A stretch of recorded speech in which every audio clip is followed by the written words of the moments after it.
மரியாதைக்கும் போற்றுதலுக்கும் வணங்குதலுக்கும் உரிய ஆன்மீக சுடர் ஆன்மீக அறிவொளி திரு சுயம்புராஜன் அண்ணன் அடியேனை பற்றி மிக உயர்ந்த வார்த்தைகளை பயன்படுத்தி பேசினார்கள். உண்மையாகவே இதற்கு நான் தகுதியான ஆளா என்றால் அது எனக்கு தெரியாது, பகவானுக்கு தான் தெரியும். அண்ணன் இப்போ சொன்ன வார்த்தை, இந்த தம்பியினுடைய பாத கமலங்களை நான் கழுவி தெளித்து கொண்டு குடித்து விட்டேன்னு அவருடைய 75 வயதிலே சொல்கிறார் என்றால், நான் இப்போ இருக்கிற இடத்துலேருந்து இன்னும் ஒருபடி நான் கீழே தாழ்த்திக்கணும்னு பகவான் என்ன சொல்கிறார் அப்படிங்கிறதா நான் உணர்றேன். மரியாதைக்குரிய அண்ணன் சுயம்புராஜன் அவருடைய வாழ்க்கை சரிதம் அடியனுக்கு தெரியும், உங்களில் பல பேருக்கு தெரியாது. சிறு வயது முதலே ஆன்மீகத்தில் அடியெடுத்து வைத்தவர், ஒரு மிகப்பெரிய சிவாலயத்திற்கு திருப்பணி செய்தவர், சிவனுடைய புகழையும் நாமத்தையும் அகிலமெங்கும் பரப்பியவர். அவர் பேசாத மேடைகளே இல்லை. அடியேன் பேசுவதெல்லாம் ஒன்றுமே கிடையாது. அவர் பேச ஆரம்பித்தார்னா 10 மணி நேரம் தொடர்ந்து பேசுவார். அவ்வளோ பெரிய பேச்சாளர், அவ்வளோ பெரிய ஒரு ஞானஸ்தன். கண்ணிருந்தும் குருடாய் இருந்து விட்டேன் தம்பி, இந்த கேட்டில் வந்த பிறகு தான் நான் உணர்ந்து விட்டேன் அப்படின்னு சொல்கிறாருன்னா, இது இந்த மொத்த புகழ்ச்சியும் எல்லாமல்ல எம்பெருமான் யோகி ராம் சுரத்குமாருடைய திருவடிகளுக்கே சமர்ப்பணம். நான் அத்தகைய புகழ்ச்சிக்கு உரியவனா என்பதை நான் யோசித்தே பார்க்கவில்லை. அப்போ அண்ணன் சொல்வதன் மூலமாக இது பகவானே சொல்வதாக ஏற்றுக்கொண்டால் என்னுடைய பணி இன்னும் நிறைய இருக்கிறது, நான் பயணிக்க வேண்டிய தூரம் இன்னும் அதிகம் இருக்கிறது என்பதுதான் அவருடைய பேச்சு இங்கே உணர்த்துகிறது. இதைவிட ஒரு வார்த்தையை ஒரு நாள் அண்ணன் என்னுடைய தொலைபேசியில் பேசும்போது சொன்னார்கள்.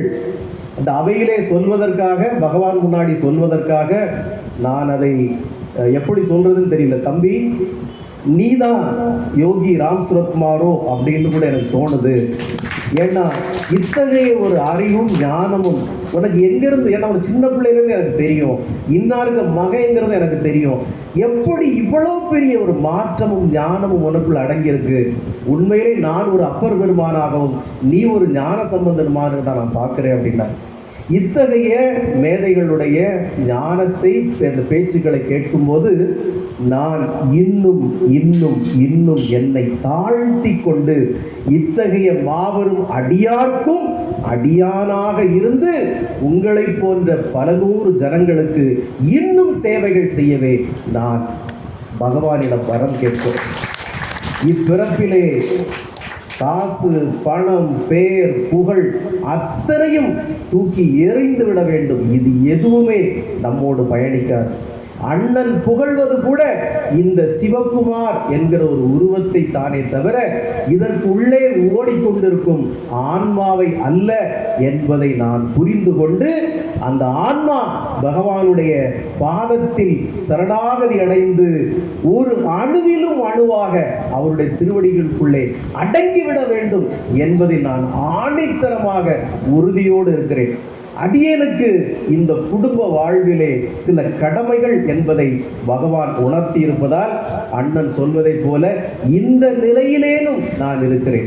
அந்த கடமைகளை நான் விட்டுவிட்டால் நிச்சயமாக இந்த ஆசிரமத்தில் தொடர்ந்து இருப்பேனா அல்லது ஒரு விக்கிரகத்தையும் ஒரு திருவடியும் சுமந்து கொண்டு எங்கேயும் சென்று விடுவேனா என்பது கூட எனக்கு தெரியாது. உண்மையிலே நாளாக நாளாக நாட்கள் செல்ல செல்ல என்னுடைய மனம் முழுக்க அவருடைய திருவடிகளையே சுற்றி சுற்றி சுற்றி வருகிறது. எப்படி என்னுடைய கழிவறையிலே, என்னுடைய குளியல் அறையிலே என்னை சுற்றி சுற்றி அந்த குளவிகள் என்னை சுற்றி சுற்றி வந்து ரீங்காரம் பாடி கூடுகள் அமைத்து கொண்டிருக்கிறதோ, அதே போல பகவானுடைய திருவடியை சுற்றி சுற்றி தேனியை போல காரணமே அறியாமல் சுழந்து கொண்டிருக்கிறேன். அவரை பற்றி கேட்கும் போதும் அவரை பற்றி பேசும்போதும் என் கண்கள் அறியாமலே கண்ணீரை ஒழுகுகிறது. ஏனென்று எனக்கு தெரியவில்லை. அவர் ஏதோ ஒரு விதத்தில் என்னை ஆட்டுவிக்கிறார். ஏதோ ஒரு காரணத்திற்காக என்னை கட்டுப்படுத்தி கொண்டிருக்கிறார்.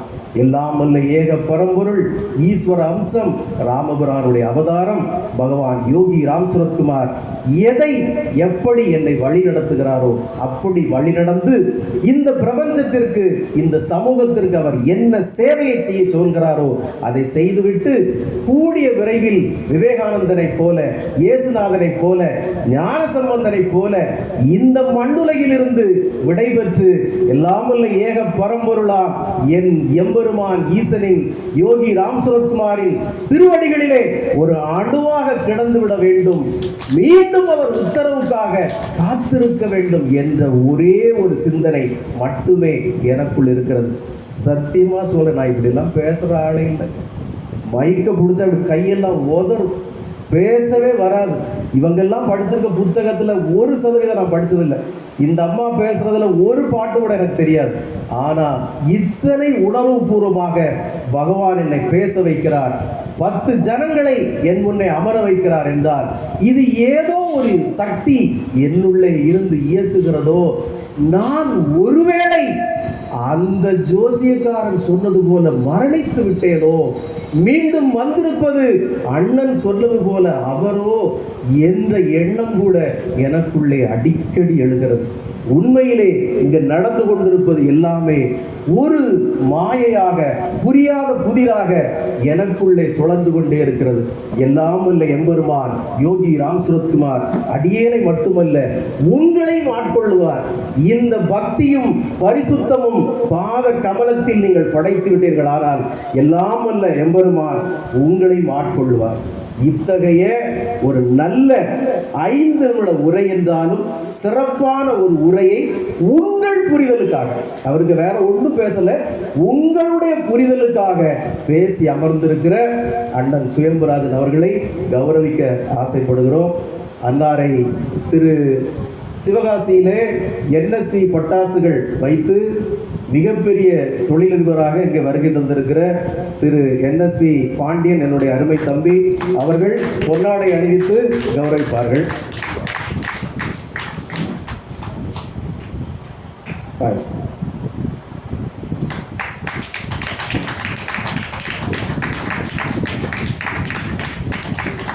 நிறைவு பரிசு வழங்குவார்கள்.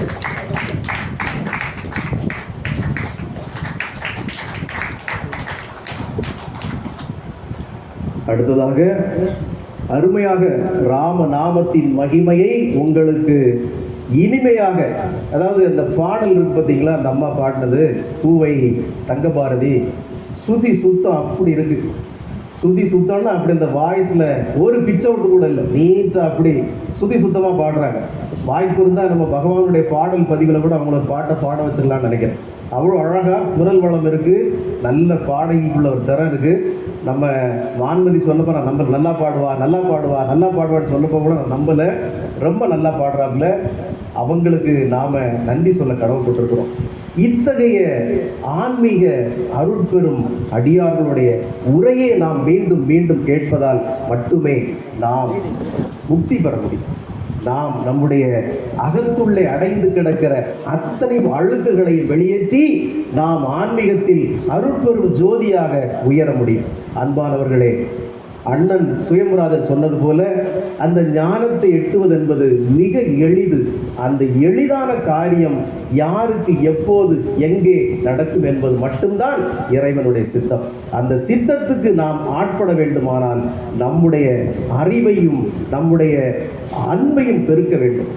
ஒரே ஒரு நிலை நான் உங்களுக்கு எல்லாம் எடுத்துரைக்கிறேன். இங்க இருக்கிற பல பேருக்கு ஆன்மீகத்தில் மிகப்பெரிய தடையாக இருப்பது, ஆன்மீகத்தில் மிகப்பெரிய பாவ செயலாக இருப்பது நான் என்கிற அகந்தை.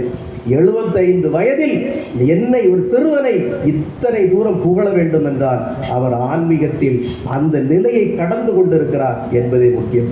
இங்கே இருக்கிற பலருக்கும் நான் யார் தெரியுமா, நான்லாம் எவ்வளோ பெரிய ஆள் தெரியுமா, நான் எத்தனை வருஷமா ஆன்மீக சேவை செய்துட்டு இருக்கேன் தெரியுமா, நான் எவ்வளோ வருஷம் கோயில் அதை பண்ணிட்டு இருக்கேன் தெரியுமா, இவன் எல்லாம் நேரத்து வந்தவன் குடியாரப்ப பொம்பளை பொறுக்கி இவெல்லாம் பெரிய மனுஷனா அப்படி நினைக்கிற அகந்தை இருக்கு பார்த்தீங்களா, அதுதான் நம்மளுக்கு பெரிய தடைக்க. ஆணவம், அகந்தை அகன்று விட்டால், நான் என்கிற சிந்தனை உங்களிலிருந்து வெளியேறிவிட்டால் மிச்சம் இருப்பது சிவமே.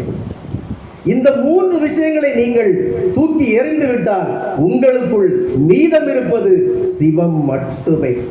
அதைத்தான் எல்லா ஞானிகளும் மகான்களும் ஐ என்கிற வார்த்தையை தூக்கிறாங்க. நான் என்கிற ஒன்றே இங்கு இல்லை, நாம் என்கிற ஒன்றே இருக்கிறது. அதான் சுவாமி ஒரே வார்த்தையில் சொன்னார், my father alone exist, nothing else, nobody else. என் தந்தை மட்டுமே இங்கே இருக்கிறார், வேறு எதுவும் இல்லை, யாரும் இல்லை என்றார். என் தந்தை மட்டுமே இங்கே இருக்கிறார் என்றால் நாம் எல்லோரும் நம் தந்தையின் வடிவமே தவிர வேறு யாரும் இல்லை, இங்க வேறு எதுவும் இல்லை. மை ஃபாதர் அலோன் எக்ஸிஸ்ட் என்பதை நீங்கள் புரிந்து கொள்ள வேண்டும். நான் என்கிற ஒண்ணு இங்க நயா பைசாக்கு கருமதி கிடையாதுங்க. அவர் சொன்னார்ல, வீடு வரை உறவு, காடு வரை பிள்ளை, கடைசி வரை யாரும். இந்த இயக்கம் அடுத்த கணம் இந்த உடம்புக்கு என்ன ஆகும் உனக்கு தெரியுமா? நம்மள யாருக்கா தெரியுமா? இந்த உடம்புக்கு நாளை என்ன நடக்கும் நமக்கு தெரியுமா? நாம உறங்குறோம், தூங்குறோம், போய் நாளை காலையில் எழும்போங்கிற நம்பிக்கை நமக்கு இருக்கா? அப்ப இதெல்லாம் இயக்குவது யார்? அத்தனை பெரிய ஆற்றல் மிக்கவன் இருக்கும்போது நீ சாக்கடை புழுவை கூட தகுதி இல்லாதவன் என்பதை நீங்கள் உணர்ந்து கொள்ள வேண்டும். ஏன் பகவான் யோகி ராம் சுரத்குமாரை நாம் அகிலாண்ட கோடி பிரம்மாண்ட நாயகர் என்று நாம் சொல்லுகிறோம் என்றால், இந்த அகிலாண்ட கோடி பிரம்மாண்ட நாயகர் என்பதற்கான வார்த்தைக்கான அர்த்தத்தை நீங்கள் புரிந்து கொள்ள வேண்டும். அகிலாண்ட கோடி பிரம்மாண்ட நாயகர்னா ஏன் சொல்றோம்? அவரை ஏன் சொல்றோம்? ஏற்கனவே எங்க பக்தர்களுக்கு நாங்கள் சொல்லியிருக்கோம், உங்களுக்கு நான் சொல்றேன். ஏன் அகிலாண்ட கோடி பிரம்மாண்ட நாயகர்? இங்க இருந்து கடைசி கிரகம் எது? கடைசி கிரகம் எது? 9 கிரகம் இருக்கு. கடைசி கிரகம் எது? புளூட்டோ. புளூட்டோ தானே? நமஸ்கார்.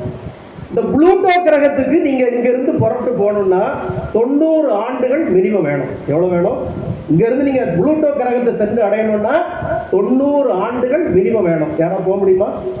பிறந்த குழந்தைய பிறந்த உடனே ராக்கெட்ல வச்சு அனுப்பினாலும் 90 வயசு வரை அது இருக்குமா, போய் சேர்ற வரைக்கும் இருக்குமான்னு தெரியாது. நல்லா புரிஞ்சுக்க, நான் பேசுறது விஞ்ஞானத்தை பேசுகிறேன், அறிவியலை பேசுகிறேன். புளூட்டோ கிரகத்தை நீ சென்றடைய வேண்டுமானால் 90 ஆண்டுகள் மினிமம் வேணும் உனக்கு. சரி, 9 கிரகம் இருக்கு, உனக்கு தெரிஞ்சு போச்சு, ரைட். இதுக்கு மேல என்ன இருக்கு? சூரியன் இருக்கு. சூரியன் இருக்கு. 9 கிரகத்துக்கு மேல சூரியன் இருக்கு.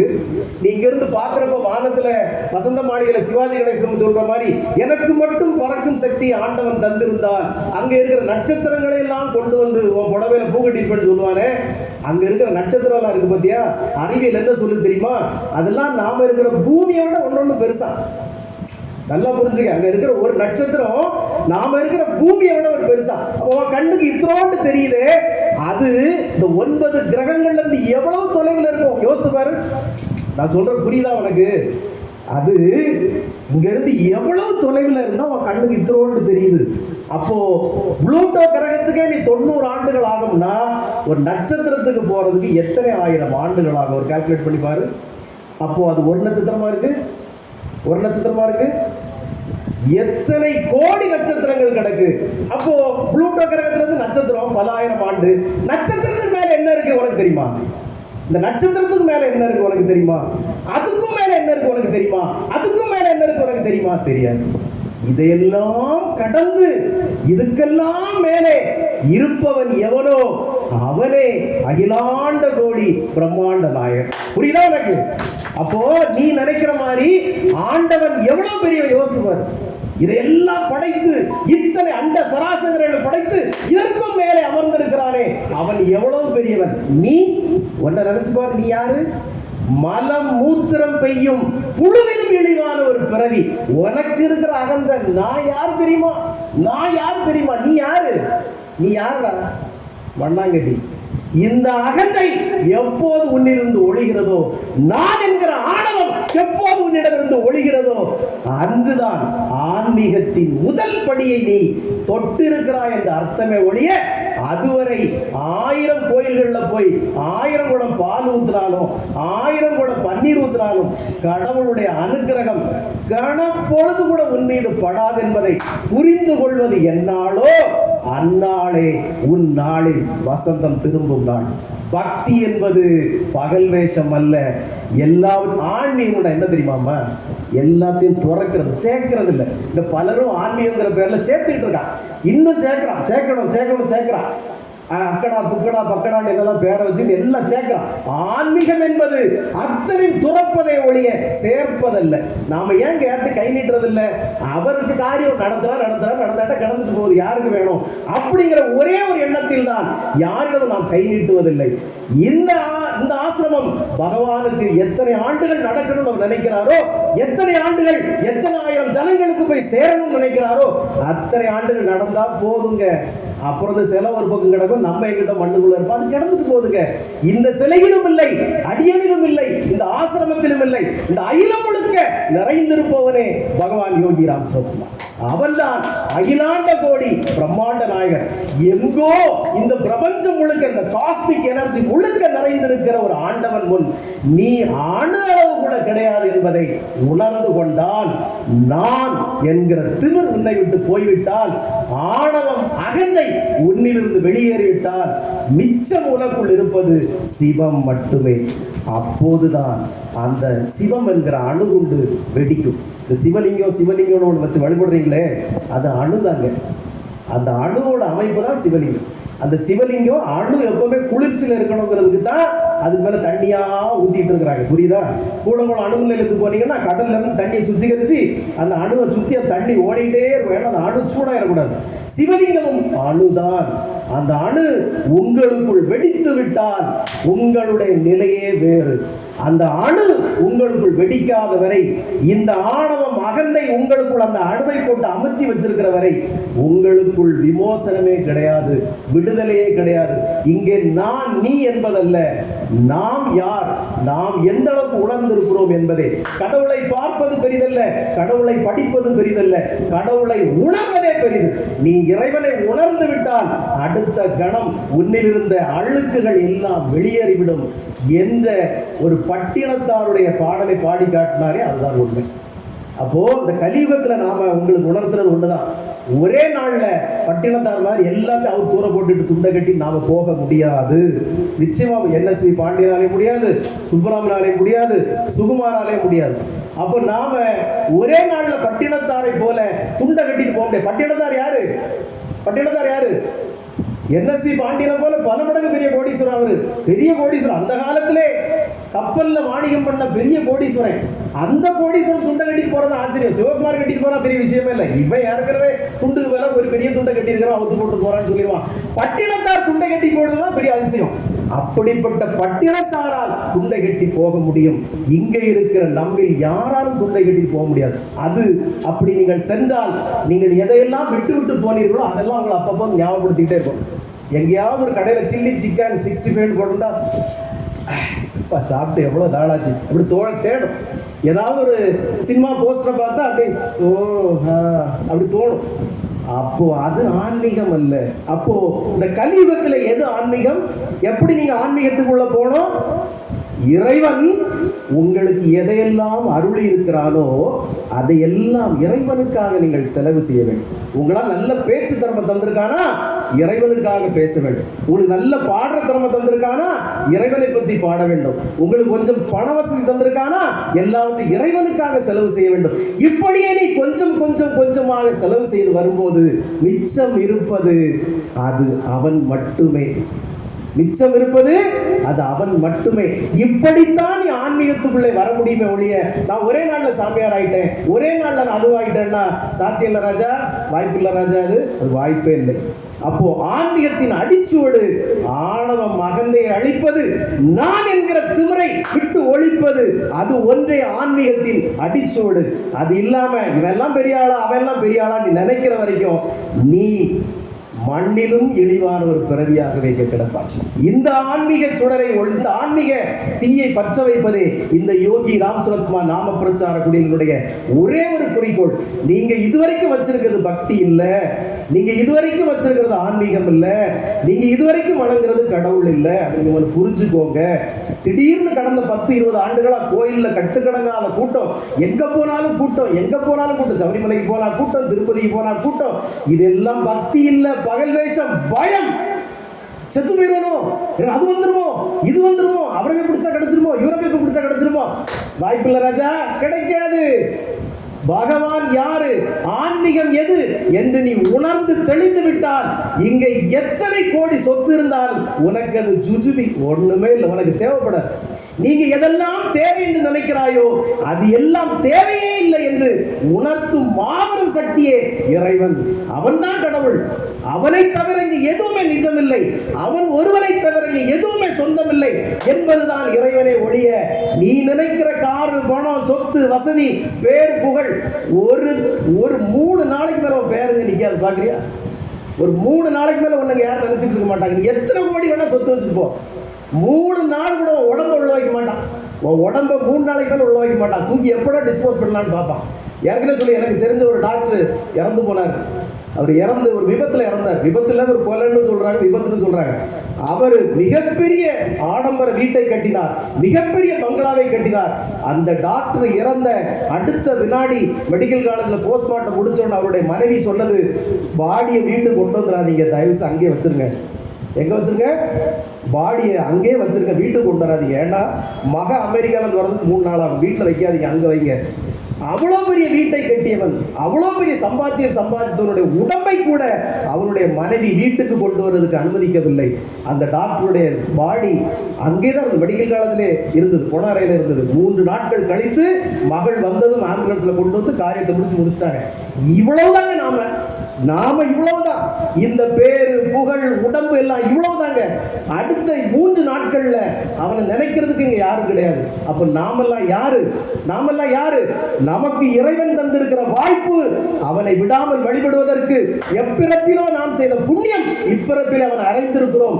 அவனுடைய திருவடிகளுக்கு சேவை செய்து அவனுடைய நாமத்தை பாடி மேலும் புண்ணியம் பெற வேண்டுமே ஒழிய நான் என்கிற ஆணவத்தோடு இன்னும் பாவத்தை சேர்த்து அடுத்த பிறப்பிலே நாயாய், நரியாய், புழுவாய் பிறந்து விடாதீர்கள் என்பதே இந்த யோகி ராம் சுரத்குமார் நாம பிரச்சார குடியில் நாம் ஒவ்வொருக்கும் உணர்த்துகிறோம். இந்த யோகி ராம் சுரத்குமார் நாம பிரச்சார குடியிலே 3வது ஆண்டு விமரிசையாக கொண்டாடப்படுகிறது. இந்த விழாவுக்கு வருகை தந்திருக்கிற நம்முடைய பகவானுடைய பக்தர்கள் திரு NSV பாண்டியன், சுகுமாரன் அவர் தான் நம்ம பகவானுடைய பாதத்திற்கு வெள்ளி கவசம் அணிவித்து தந்தவர். ஸ்ரீவில்லிபுத்தூரை சேர்ந்தவர். திரு சுப்ராம், அவருக்கு ரொம்ப பிரபலம், உங்களுக்கு எல்லாம் தெரியும். அவருடைய மனைவி சிவனடியார் நிர்மலா சுப்ராமன் அவங்க. அப்புறம் வெளியூர்களில் வந்திருக்கிற அத்தனை புண்ணிய ஆத்மாக்களும், பலருக்கு பேர் எனக்கு தெரியல. இவ்வளவு பெரிய ஆர்ப்பாட்டமான இந்த சின்ன ஆசிரமத்திலே இத்தனை பேர் கலந்து கொண்டதற்கு எல்லாம் பகவானுடைய கிருபை காரணம். இவ்வளவு அழகான ராம நாமத்தினுடைய மகிமையை விளக்கிய திருமதி பூவை தங்கபாரதி அவர்களுக்கு நினைவு பரிசு வழங்க வாங்கம்மா. மிகப்பெரிய கட்சியில் இருக்காங்க, நீங்களே வந்து கொடுத்துருக்கம்மா, வாங்கம்மா. எதுக்கு உங்களை நாங்கள் ஏன் பகிச்சிக்கணும்? அடுத்த தமிழ்நாட்டில் ஆட்சியை பிடிச்சாலும் பிடிச்சிருவீங்க, வாங்க. திருமதி பூவை தங்கபாரதி அவர்கள் மிகப்பெரிய பேமெண்ட் வாங்கி பேசுகிற ஒரு ஆள்.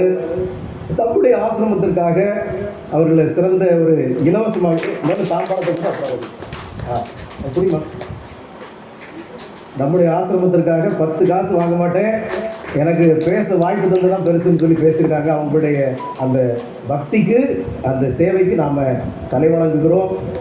திருமதி பூவை தங்கபாரதியவருடைய திருக்குடும்பம் எல்லாம் இல்ல எம்பெருமான் யோகி ராம் சுரத்குமாருடைய திருக்கருணையாலே அவர்கள் வையத்துள் வாழ்வாங்க வாழ வேண்டும், பேரும் புகழும் பெற வேண்டும். கூடிய விரைவிலே அவர்கள் தமிழக அரசின் விருதுகளை பெற வேண்டும்.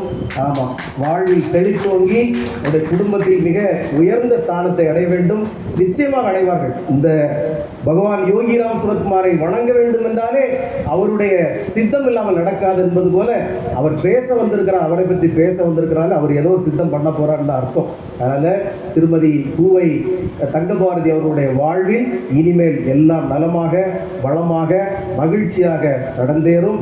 அத்தகைய பாக்கியத்தை பகவான் யோகி ராம் சுரத்குமார் அருள்வார். இங்கே வந்திருக்கிற ஒவ்வொரு ஜனங்களுக்கும், ஒவ்வொரு பகவானுடைய புண்ணிய ஆத்மாக்களுக்கும் எல்லாம் அல்ல எம்பெருமான் அகிலாண்ட கோடி பிரம்மாண்ட நாயகர் பகவான் யோகி ராம் சுரத்குமார் வாழ்க்கையிலே யாதொரு குறைகளும் இல்லாமல், குற்றங்களும் இல்லாமல் எல்லாவற்றையும் நீக்கி வளமும் நலமும் நல்கி அவருடைய அங்கிக்குள் உங்களை பாதுகாப்பாக இருத்தி அவருடைய திருவடிகளிலே உங்களை காத்தருள்வார். அவருடைய அருள் மகிமை அளவில்லாதது. பகவான் யோகி ராம் சுரத்குமாருடைய அருள் மட்டற்றது. அது இந்த அகிலம் முழுக்க நிரம்பி இருக்கிறது. நாம் இந்த யோகி ராம் சுரத்குமார் நாம பிரச்சார குடியினுடைய கொள்கை ஒன்றே ஒன்றுதான். என்னது? நாம சொல்றது வேற, திருவடி பூஜை பண்றது. இதை விட இந்த யோகி ராம் சுரத்குமார் நாம பிரச்சார குடிலை நடத்துகிற அடியனது ஆசை, ஆர்வம் ஒன்றே ஒன்றுதான். அது என்னவென்றால், யாரும் இறைவனை தேடி எங்கும் செல்லக்கூடாது.